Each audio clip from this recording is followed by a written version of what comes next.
setiap orang, setiap kelompok selalu ingin mengadakan peringatan kelahiran Nabi Muhammad sallallahu alaihi wasallam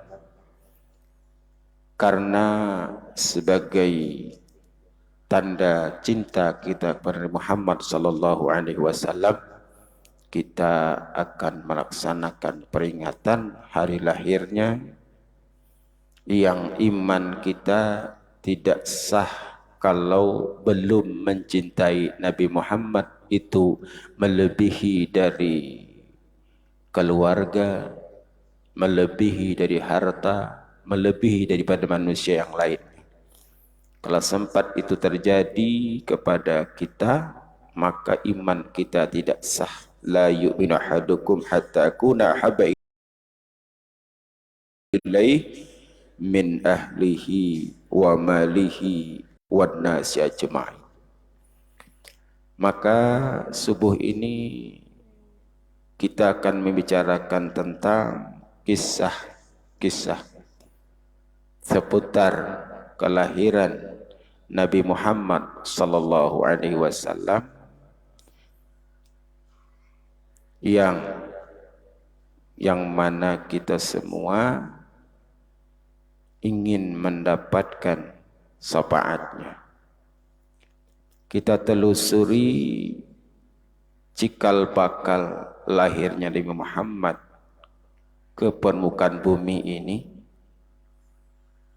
Allah Subhanahu wa taala berfirman, "Wa ma arsalnaka illa rahmatan lil alamin."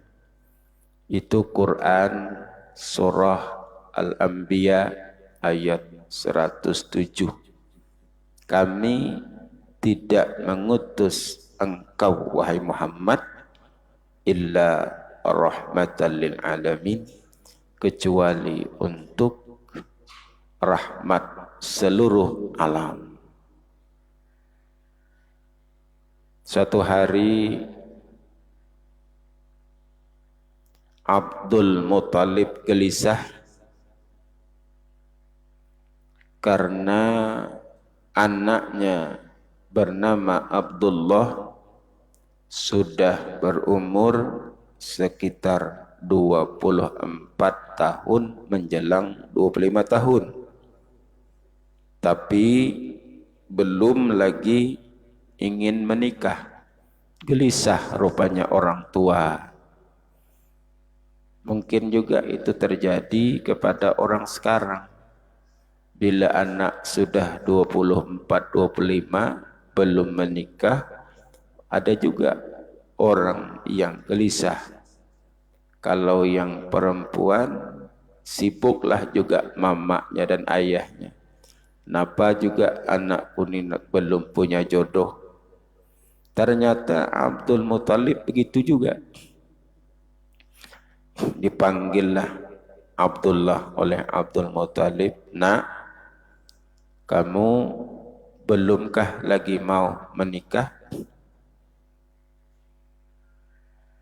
Kalau engkau tidak bisa mencari jodohmu, biar bapak yang cari." Yang namanya Abdul Muthalib orang terkenal, orang termasyhur, termasuk golongan-golongan orang yang dikenal. Maka kata Abdul Muthalib, "Saya bisa carikan istri untuk engkau di kota Makkah ini. Bahkan ayah bisa mengumpulkan wanita-wanita di sini. Engkau bisa pilih mana yang kau mau." Ya, kata Abdullah, "Cobalah ayah, kumpulkan." Dikumpulkan katanya di suatu ruangan yang luas. Karena waktu itu perempuan-perempuan ingin menjadikan Abdullah itu sebagai suaminya. Karena orangnya luar biasa bagusnya. Dari paras tubuhnya bagus. Kenapa? Karena Nur Muhammad ada di dalamnya. Maka pada saat dikumpulkanlah wanita di situ, Abdul Muthalib pun memanggil Abdullah, lihat satu persatu yang mana engkau suka. Semuanya bersedia menjadi istrimu. Ini mantap juga Pak ya. Mencari istri dikumpulkan orang tinggal pilih. Hebat juga ini. Kalau di acara TV itu dulu ada di Indosiar namanya.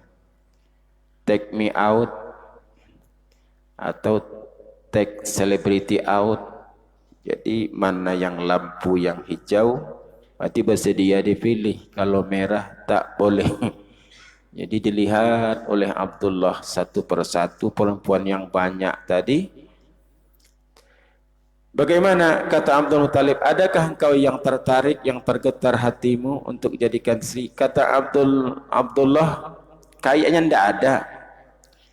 Itu yang membuat gelisah Abdul Muthalib. Sebanyak itu perempuan kok tidak ada engkau yang tertarik. Laki-laki model apalah engkau ini nak?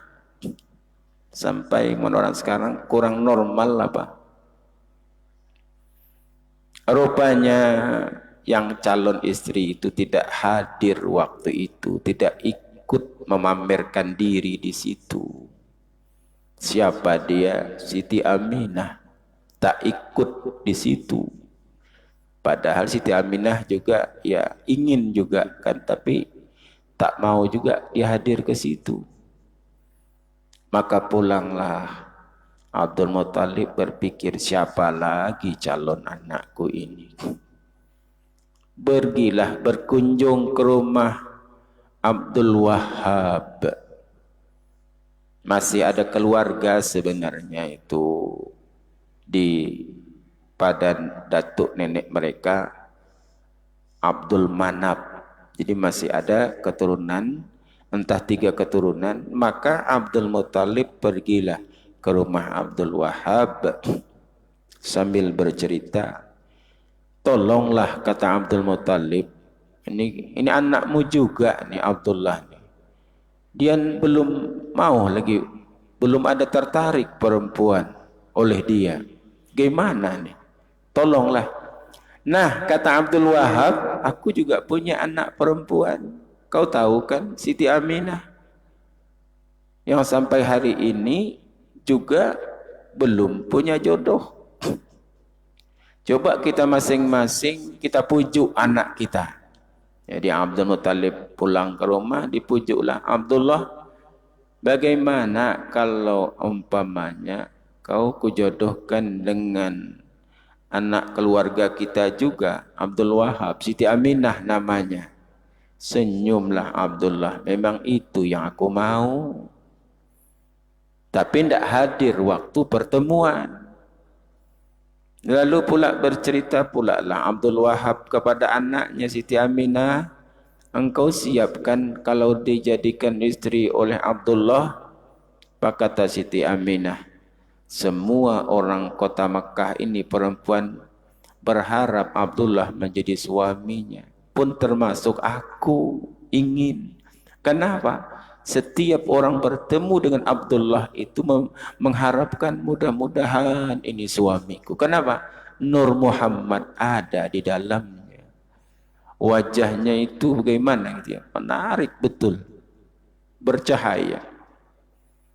Nah, bertemulah dua keluarga ini. Masing-masing rupanya mau. Nah, pada saatnya lah disatukanlah Nabi Abdullah dengan Siti Aminah. Luar biasa. Senang betul. Masuklah hari setelah pernikahan. Bulan-bulan Safar ini juga kalau nggak salah saya menikahnya itu. Bagaimana setelah menikahkan berdua ini mereka berbahagia, senang, sama-sama senang, sama-sama suka. Sayangnya tidak lama. Masih dalam keadaan kata orang sekarang honeymoon lah. Masih bulan madu lah. Hanya umur pernikahannya 2 bulan saja. Tak lama. Kan sedih juga ya, dak, luar biasa sedihnya. Umur sekitar 24 nikah, 24 tahun 2 bulan Abdullah pun wafat. Di dalam kitab Berzanji dijelaskan, falamma tamma min hamli syahrani ala masyhuril aqwalil marwiyah tuwfiya bil madinatil munawwarati abuhu Abdullah. Hanya sempurnalah janin Nabi Muhammad itu dalam perut Aminah menyanya syahrani 2 bulan, tuwfiya bil madinatil munawwarah, telah wafatlah di Madinah Munawwarah abuhu Abdullah, ayahnya. Jadi setelah 2 bulan tadi menikah, nampaknya sudah ada calon bayi. Abdullah pun seperti orang biasa juga ingin mengumpulkan sebahagian rezeki untuk menyambut kelahiran bayi, maka pergilah berdagang. Macam-macam orang nyebutnya, berdagangnya ke negeri Syam. Kalau dulu memang Syam namanya. Karena kalau sekarang dah banyak bagi-bagian, ada Suriah di situ, Palestina di situ, Yordan juga di situ kan. Yaman juga di situ. Maka berdaganglah dia, pergi permisi dengan Aminah, pergi berdagang. Ternyata pergi berdagang itu pergi selamanya. Pulang setelah dagang, singgah di Madinah. Masih ada kerabat-kerabat di sana, keluarga di sana. Ternyata Abdullah sakit di Madinah. Kawan-kawan dagang yang lainnya balik ke Makkah, tapi Abdullah tidak balik. Dicari ceritanya dia adalah sakit di Madinah. Maka Abdul Muthalib waktu itu gelisah. Kata Abdul Muthalib, tolong saudaramu sakit di sana, kau pergilah lihat ke Madinah. Anak Abdul Muthalib itu kan yang laki-lakinya sekitar 10 banyaknya, dan 6 perempuan. Yang tertua namanya Haris bin Abdul Muthalib. Kata Abdul Muthalib, Haris, engkau pergi ke Madinah, tengok saudaramu di sana, dia kabarnya sakit. Sayang disayang, belum lagi Haris sampai ke Madinah, rupanya Abdullah sudah wafat, meninggal di sana. Meninggallah di sana dan dimakamkanlah di Madinah. Itu ceritanya. Siti Aminah itu ya tentu dalam keadaan yang luar biasalah sedihnya.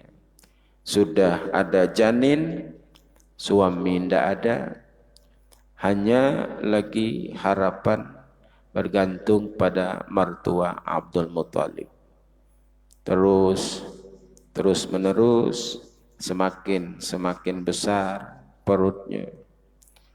Segenap sudah 9 bulan, tis'ata ashhurin qamariyah, setelah 9 bulan sempurna bulan qamariyah, maka tiba saatnya Nabi Muhammad lahir ke muka bumi ini. Pada subuh yang sempurna, subuh Isnin, Nabi Muhammad lahirlah ke muka bumi ini. Yang kejadian pada waktu itu pun membuat manusia sebagian takjub.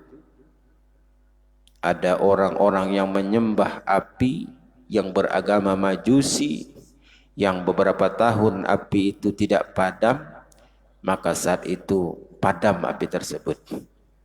Dan kelahiran Nabi Muhammad disebut juga dengan tahun gajah, karena Abraha pada waktu itu menyerang kota Mekah, ingin menghancurkan Ka'bah. Nah, di saat itu Nabi Muhammad lahirlah ke muka bumi ini.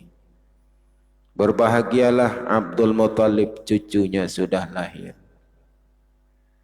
Dan Abdul Muthalib membawa Muhammad ke depan Ka'bah Disitulah dia diberi nama Muhammad oleh kakeknya.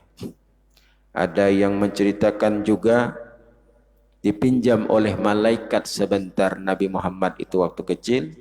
Dia angkat antara langit dan bumi, diumumkan, inilah dia Muhammad yang diutus untuk rahmatan lil alamin.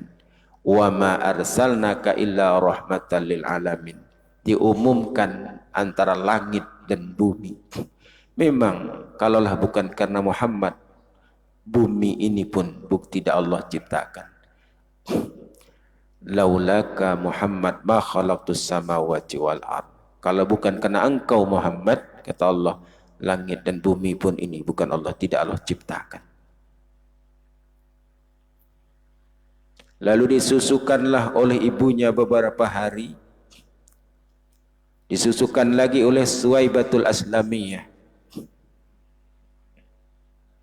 Nah, pada waktu kelahiran ini, Suwaibatul Aslamiyah ini kan seorang budak. Budaknya Abu Lahab. Karena kemanakan ini lahir, Suwaibatul Aslamiyah langsung pergi melaporkan kepada Abu Lahab bahwa kemanakanmu sudah lahir. Saat itu Abu Lahab gembiranya luar biasa, senang betul dapat laporan bahwa kemanakannya lahir. Saat itu juga Suwaibatul Aslamiyah dibebaskan dari perbudakan oleh Abu Lahab, saking gembiranya. Berarti sebelumnya Abu Lahab tuh suka kepada Nabi Muhammad, senang. Kapan dia marah dengan Muhammad? Nanti di waktu dia menjadi nabi. Kepada ibu yang saya hormati, kebiasaan orang Arab waktu itu bila sudah lahir anaknya, maka yang menyusukan itu orang lain, diupah. Orang-orang dari negeri Bani Sa'ad itu datangan ke Mekah yang khusus mencari bayi-bayi untuk disusukan, mengharapkan upah. Berbondong-bondonglah ibu-ibu dari negeri Bani Sa'ad datang ke Mekah mencari bayi yang bakal disusukan, cari upah. Tetapi kasihan dan sedihnya mendengar Muhammad ini adalah anak yatim, itu ibu susuan itu mengelak, tak mau. Siapa nanti yang upahnya? Karena ayahnya tidak ada. Maka pada saat mereka yang berbondong-bondong mencari bayi ke Mekah itu pulang ke negeri masing-masing, sudah dapat bayi-bayi mau disusukan, Halimatus Sa'diyah saat itu tidak dapat bayi untuk dibawa pulang, kecuali kalau mau ada seorang anak yatim. Lalu Halimatus Sa'diyah pun permisi, minta izin dengan suaminya bahwa ada bayi yang bakal disusukan, cuman anak yatim. Kalaupun ada upahnya nanti sedikit. Kata suaminya Halimatus Sa'diyah, bawa saja anak yatim tuh ke negeri kita ini. Agak jauh juga itu, di perkampungan ya, Bani Sa'ad itu di perkampungan. Jadi dibawalah Nabi Muhammad itu kecil ke kampung Bani Sa'ad. Disitulah dia disusukan oleh Halimatus Sa'diyah. Halimatus Sa'diyah punya anak namanya Saimah. Si Saimah ini anak kandungnya. Jadi sama-sama kecil. Maka kadang-kadang ya satu orang menyusukanlah dua anak, si Saimah dengan Muhammad. Selama menyusukan Nabi Muhammad, keluarga Halimatus Sa'diyah ini yang tadinya hidupnya agak pas-pasan gitu ya, tidak berlebih lah, mendapatkan rezeki. Waktu menyusukan Nabi Muhammad itu banyak rezekinya. Ini dah nampak sudah nih, bahwa yang disusukan ini lain daripada yang lain.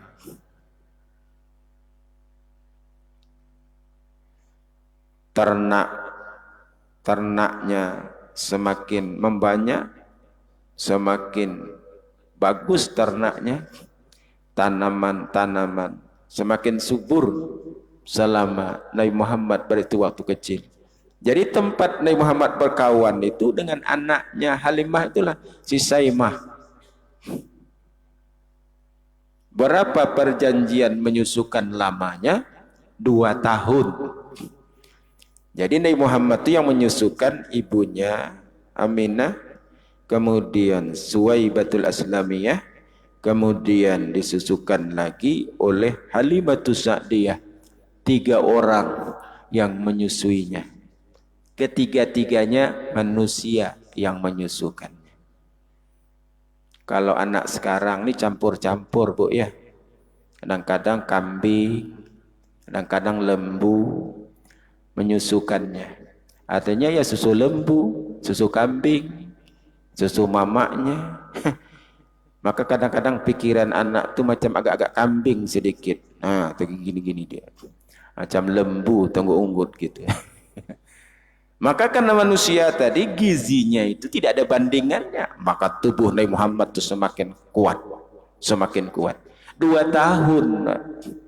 Ya, memang di Quran disuruh 2 tahun menyusukan itu.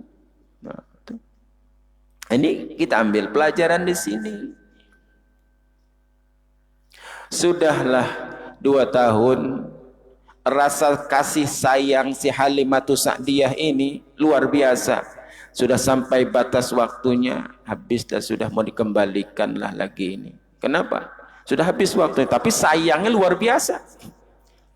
Lalu Halimatus Sa'diyah pergilah ke Makkah mengantar ini. Lihat putramu Aminah sudah begini kami pelihara. Lihat anakmu semakin segar, bugar. Kata Aminah, ya terima kasih engkau sudah menyusukan anak-anak. Dikembalikan. Cuman boleh enggak, kata Halimah, bahwa Nabi Muhammad ni masih bersamaku. Nantilah kalau dia umurnya 4 tahun ku kembalikan. Aku enggak bisa melepasnya dulu. Lalu Aminah pun juga merasa sedih melihat kalau berpisah pula lagi si anak ni dengan Halimatus Sa'diyah. Dibawa balik lagi ke Bani Sa'ad. Ditambah lagi kepinginnya memelihara Rasul tadi. Istilahnya nanti 4 tahun lah kan ku kembalikan. Ya dibawa lagi balik. Aminah pun bersedia dibawa anaknya balik ke Bani Sa'ad. Nah, pada waktu umur kira-kira 3 tahun Nabi Muhammad ini bermain bersama si Saimah. Ini berarti sudah ada sesusuannya. Anaknya Halimah sedang mereka bermain. Mun bahasa kita bermainlah di belakang rumah. Sedang bermain-bermain umur 3 tahun, turun malaikat Jibril berpakaian putih. Lalu Nabi Muhammad ditangkapnya, lalu dibedahnya perutnya, kemudian dibersihkannya hatinya, kemudian selesai dengan cepat. Yang saat itu menyaksikan si Saimah. Si Saimah melihat, kenapa ini orang Mekah kawanku Muhammad ditangkap orang, lalu dibelahnya perutnya. Maka larilah si Saimah mengadu kepada ibunya. Bahasa kitanya, mak itu kawanku dan dari Mekah tu mak ditangkap orang, mak dibelah perutnya mak. Itu bukan main lagi. Si Halimah gelisahnya, ada apa anakku? Dikejarlah ke situ. Nabi Muhammad diam saja, pucat wajah, macam ada ketakutan baginya. Tapi dilihat bekas tidak ada. Yang membedah itu adalah malaikat. Jadi sekitar umur 3 tahun Nabi Muhammad itu dibedah perutnya, dibersihkan. Maka orang menyebutnya ini hadisnya dhaif, lemah. Kenapa? Karena yang melihat menyaksikan adalah anak kecil. Apa ia benar, apa ia tidak? Ini yang berjati kan anak kecil. Padahal bapak ibu yang saya hormati, anak kecil itu selalu betul, selalu jujur daripada orang tua. Coba aja anak kecil tuh diajari pembohong, maka akan diceritakannya kebohongan itu kepada orang lain. Jadi ceritanya, oh mamanya banyak utang. Nanti nak, kalau ada si tukang tagih hutang tuh ke sini, bilang ya dengan mama, bilang mama tak ada di rumah. Mama pergi. Iyalah mak, kata dia kan. Sekali datang tagih hutang, mana mamakmu? Kata mama tadi, katanya kalau engkau datang, mama katakan mama pergi. Jadi mama mana? Mama saya pergi, katanya. Jujurnya anak itu, bukan dibohonginya. Mama saya pergi, katanya dia banyak utang dengan engkau. Nah itu jujurnya. Bapak yang saya hormati, hadisnya dhaif ini katanya. Kemudian merasa takutlah sudah Halimatus Sa'diyah. Kalau begini Muhammad kon kembalikan pada ibunya, takut nanti ada apa-apa, aku pula yang dituntut. Nah, dikembalikanlah. Jadi umur 3 tahun menjelang 4 tahun itu dikembalikan kepada Aminah. Itu Aminah berterima kasih. Ada juga lah dikasih upahnya itu. Bukan pula tak ada. Aku kembalikan anakmu dan aku juga selama memelihara anakmu nampaknya diberikan keberkahan oleh Allah. Kami menjadi orang yang tidak miskin lagi. Jadi siapa saja yang melihara Rasulullah itu ada nampaknya kebaikannya dan karamahnya. Bersama Aminah lah sudah Nabi Muhammad. Itu Nabi Muhammad melihat orang-orang yang orang tuanya datang dari berdagang, membawa makanan, membawa pakaian dan membawa segala macam. Dan dia lihat kok bapaknya tidak ada. Mulai cerdas pikirannya. Berpikir cerdas dia. Dia tanya mamanya, kok aku tidak macam orang itu, mak? Mereka ada ayahnya. Lu ayahku mana? Aku ingin tahu, apakah aku punya ayah atau tidak? Yang tadinya disembunyikan kesedihan oleh Aminah, ini mulai bangkit kesedihannya balik. Muhammad nanya-nanya pula kepadanya tentang ayahnya. Padahal kesedihan ibunya aja belum lagi sembuh betul. Jadi Bapak yang saya hormati, tidak ada ceritanya Muhammad tu waktu kecil tu macam bahagia macam anak sekarang, tidak ada ceritanya. Ceritanya pokoknya mulai tadi itu sedih aja ceritanya. Itulah sebagai cikal bakal orang yang sangat di hadapan namanya orang yang jadi pemimpin di muka bumi ini. Cobaan terhadap mereka itu luar biasa. Begitu juga yang lainnya. Imam Syafi'i misalnya gitu juga. Umur 2 tahun ayahnya meninggal dunia. Jadi sudah ditempa betul dia itu untuk menjadi pemimpin, itu menjadi orang hebat itu. Lagi kecil pun sudah seperti itu dia menghadapi penderitaan. Nah, kata Aminah, akan kujelaskan kepada engkau nak masalah ayahmu. Tapi tunggulah nak, belum saatnya. Nanti kira-kira umurmu sudah menjelang 6 tahun, ibu akan jelaskan kepadamu siapa ayahmu di mana. Sekarang tidak usahlah nanya-nanya itu dulu. Rupanya ditunggu-tunggulah nih Muhammad. Pas umurnya hampir 6 tahun dia tanya kembali, ibu kan kemarin ingin menjelaskan kepadaku di mana ayah. Oh, betul kata Aminah. Aku berjanji padamu, nak. Baiklah. Beberapa hari ke depan nak kita berangkat ke Madinah. Kita permisi dengan datukmu, kakekmu Abdul Muttalib. Aku akan bawa engkau ke Madinah. Akan kuperkenalkan di mana kuburan ayahmu. Dan satu orang pembantu dibawa berangkat ke Madinah. Namanya Ummu Aiman. Yang ketika Abdullah masih hidup, Ummu Aiman ini sudah juga menjadi pembantu di situ. Berangkatlah, kata Abdul Muttalib, silahkan nak menantuku bawa Muhammad ke Madinah. hati-hati di sana, kemudian selesai nanti sana, pulang ke Makkah. Jadi berangkatlah ke Madinah. Bertiga ini, pembantunya Ummu Aiman, Nabi Muhammad, kemudian ibunya Aminah. Sampai di Madinah, ditujulah kuburan ayahnya dah. Dijelaskanlah oleh mamanya. Yang kau tanya selama ini nak, inilah dia kuburannya. Jadi ayahku sudah meninggal ya mak. Iya. Bahkan engkau masih dalam perut ibu. Saat itu engkau baru janin dalam perut ibu. 2 bulan baru usia kandungan ibu. Ayahmu pergi berdagang, kemudian dia singgah di Madinah. Dia sakit dan dia meninggal. Oh. Jadi sejarah menjelaskan Nabi Muhammad tu lari-lari kecil mengelilingi kuburan ayahnya di Madinah. Lari-lari kecil sampai berkeringatan badannya. Bahkan Nabi itu waktu kecil tu umur 6 tahun tu membuka bajunya keliling-keliling. Tak apa maknanya, tak tahu juga kita tak apa makna. Ini ya kuburan ayah. Macam tawaf jadi kuburan ayah. Dan nampaklah khataman nubuwah, tanda kenabian di belakang Nabi itu bulat macam telur apa? Macam telur burung merpati di belakang ini berkilat gitu, bulat. Khataman nubuwah, tanda kenabian.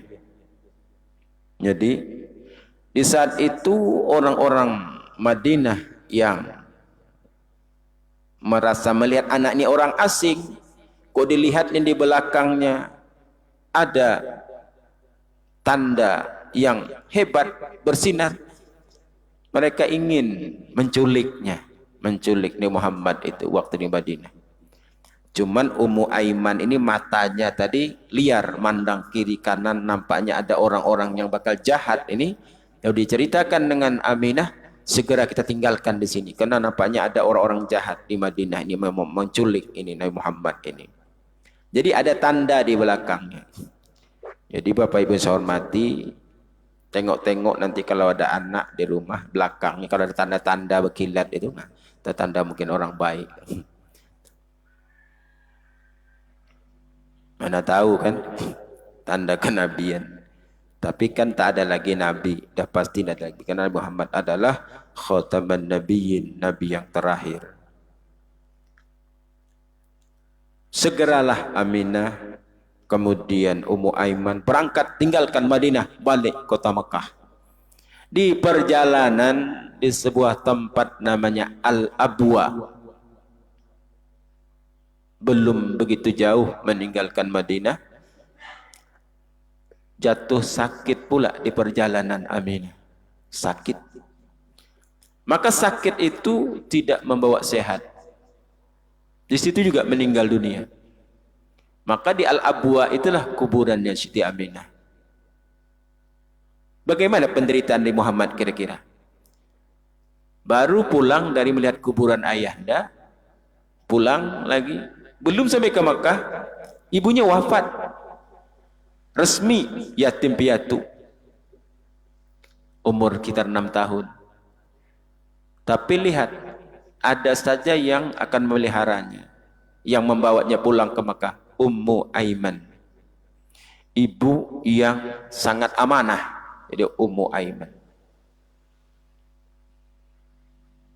dikuburkan di situ. Sedihnya Muhammad, ayahku sudah tiada lagi, lalu ibuku tidak ada lagi. Pulang ke Makkah dibawa pembantu Ummu Aiman. Sampai ke Makkah, Abdul Muttalib sangat sedihnya. Engkau wahai cucuku, ayahmu sudah tidak ada, mamamu juga meninggal. Mudah-mudahan kau bisa mencurahkan kasih sayangmu kepadaku, kata kakeknya. Dan aku juga akan mencurahkan kasih sayangku kepada engkau. Ya, dengan datuk, dengan kakek tinggal lagi. Pun tak lama pula, umur 10 tahun, Abdul Muttalib wafat pula. Bayangkan, ada nak kesenangannya?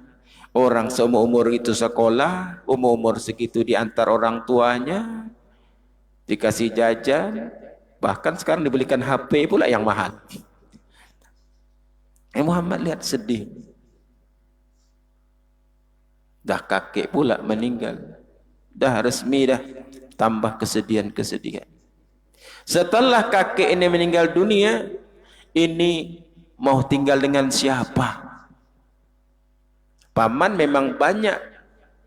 Nah, tapi suruh Nabi Muhammad milih kemana aku tinggal, dengan siapa ini? Yang banyak anak waktu itu Abu Talib, yang bisa bercanda, bergurau. Cuman katanya Abu Talib ini anaknya banyak, hidupnya miskin. Tapi sayang dan kemanakan. Lalu Nabi Muhammad pun mau tinggal dengan Abu Talib. Tinggallah dengan Abu Talib, usia umur 10 tahun.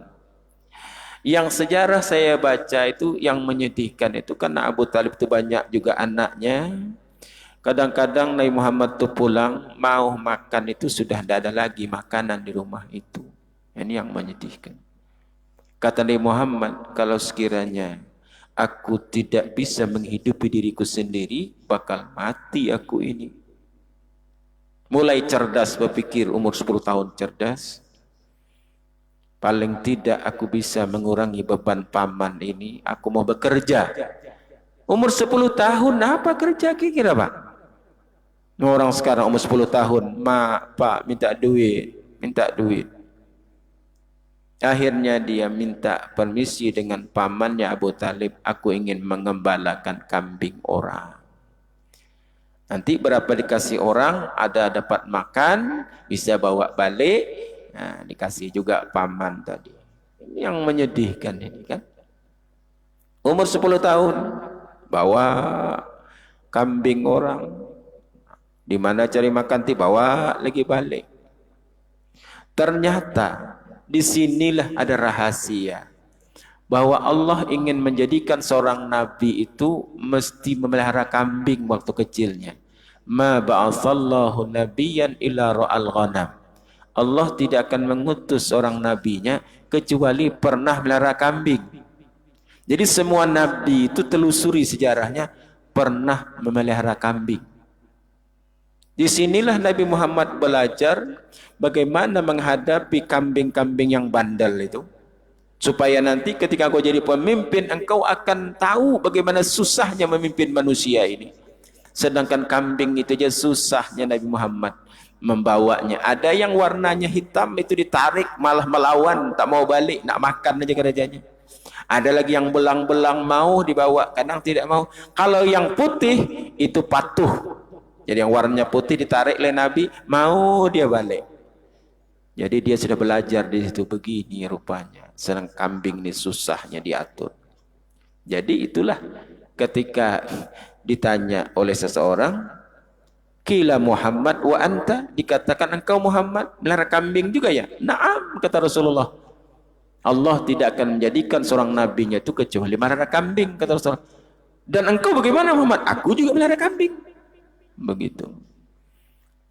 Bapak dan Ibu yang saya hormati, beberapa tahun melihara kambing itu sekitar 2 tahunan lah, 10, 11, 12 melihara kambing. Lalu dilihat pamannya Abu Talib itu pergi berdagang, kemudian pulang. Memohonlah Nabi Muhammad ini kepada pamannya, boleh ya paman, aku ikut paman berdagang. Apa yang bisa aku angkat dengan umur usia segini, aku angkat. Bisa aku tolong paman. Aku sudah hendak lagi mau mengapakan kambing ni, ingin belajar berdagang dengan paman. Aduh nak, kata Abu Talib, engkau kecil lagi nak, tidak bisa engkau. Tolonglah paman, izinkan aku ikut. Karena Abu Talib ni sayang dengan Muhammad, yuk mau. Jadi pergilah nak Abu Talib berdagang, Muhammad ikut. Jadi di suatu daerah, orang-orang yang ahli di sana tentang kitab Taurat, namanya Pendeta Buhaira, melihat Muhammad bersama si Abu Talib. Dia baca dalam kitab Taurat maupun kitab Injil bahwa ada nabi terakhir yang akan lahir ke muka bumi ini, tandanya begini-begini. Dia lihat, ini anakmu atau bukan? Kata Pendeta Buhaira tadi. Ada yang mengatakan Pendeta Bahira namanya. Kata Abdullah, kata Abu Talib, ini anakku. Kalaulah dia betul orang yang bakal jadi nabi, dia mesti yatim piatu. Kata pendeta Bukhairah tadi, bukan anakmu. Kalau ini bukan anakmu, inilah yang bakal akan menjadi nabi penerus ini. Barulah Abu Talib mengatakan, jujur, betul, dia bukan anakku, dia kemanakanku. Nah, maka jaga anak ini, jaga, jangan sampai dia nanti kenapa-kenapa, dia ini bakal penerus jadi pemimpin terbesar dunia, kata pendeta Bukhairah. Di sini udah tahu, ada tanda-tanda rupanya, dilihat dalam kitab Taurat dan Injil itu. Di Bapak dan Ibu saya hormati, udah. Setelah Abu Talib tahu kalau ini kemanakan bakal jadi pemimpin ini, ya dihati-hatilah menjaganya. Jadi usianya semakin bertambah, melihat paman berdagang seperti ini, begini, akhirnya dia ahli di bidang dagang. Tak perlu belajar ekonomi lagi, tak belajar masuk fakultas ekonomi, dah pintar Nabi Muhammad itu berdagang. Umur sekitar 20-an, apa dia bilang? Aku sudah paham betul wahai paman berdagang ini. Melihat bagaimana paman berdagang. Sekarang aku sajalah berdagang. Paman tidak usah lagi. Biar aku yang memenuhi kebutuhan ini. Aku tahu bagaimana mengambil barang-barang dagangan. Ada distributornya di situ. Perempuan namanya Khadijah. Maka Nabi Muhammad pun belajar berdagang kepada Abu Talib. Kemudian dia diizinkan untuk berdagang sendiri. Macam orang yang lain juga. Misalnya pekan ini ambil barang, bawa berdagang. Di antara pedagang-pedagang itu, Nabi Muhammad itu terlaris, maju perdagangannya. Sehingga Khadijah berpikir, tidak ada kutemui orang yang berdagang seperti Nabi Muhammad ini majunya dagangannya. Asal pulang, barang habis. Ini duitnya semuanya. Terserah berapa engkau ngasih aku. Dikasihlah Khadijah, nih untuk keuntungan untukmu. Tapi tidak dikasih Khadijah semua, ditabungkannya. Lalu Khadijah lama-lama berpikir, hartaku yang banyak ini kemana kiranya akan aku bawa? Siapa kira-kira yang dapat mengendalikan ini? Siapa orang yang jujur? Maka timbullah Khadijah ingin mempersunting Nabi Muhammad sebagai suami. Jadi dari umur 20-an itu berdagang sendirian sampai umur 25 tahun, Khadijah ini berpikir kalau lambat aku nanti menyebutkan keinginanku ini, bisa-bisa Muhammad diambil orang. Lalu Khadijah pun menyampaikan keinginannya dengan pamannya Abu Talib. Tanya Nabi Muhammad itu, maukah dia punya istri? Nanti ku tanya, kata Abu Talib, kalau dia mau, siapa kira calonnya? Ada saja, kata Khadijah, calonnya itu. Sebelumnya Khadijah pun mengirim intel, mengirim utusan berdagang bersama Nabi Muhammad untuk melihat bagaimana Nabi Muhammad itu berdagang. Namanya Maisarah, kan?